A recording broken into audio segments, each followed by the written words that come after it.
We are to look to the coming of the kingdom of God. Verse 14, and this gospel of the kingdom will be preached in the whole world as a testimony to all nations. Again, ethnos in Greek, all ethnic groups, and then the end will come. The end that we all ache for, the ache that we feel in our heart right now for a nation where there is no racism and there's no injustice and there's no divide and there's no outcry in that world, but a nation of peace and justice and health and liberty for all. That ache that we feel is at its base an ache for the kingdom of God, which is a socio-political reality.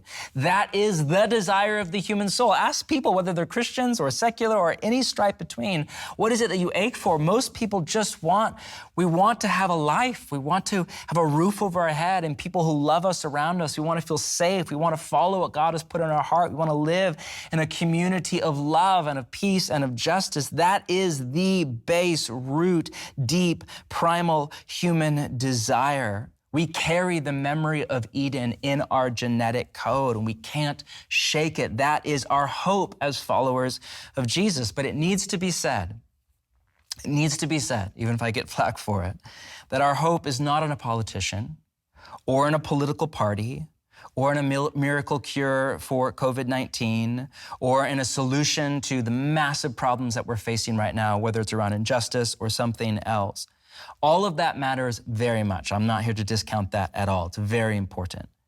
But at best, that is a holdover to mitigate against the fallout of Genesis 3 and of sin and the Satan on the rampage in the human condition.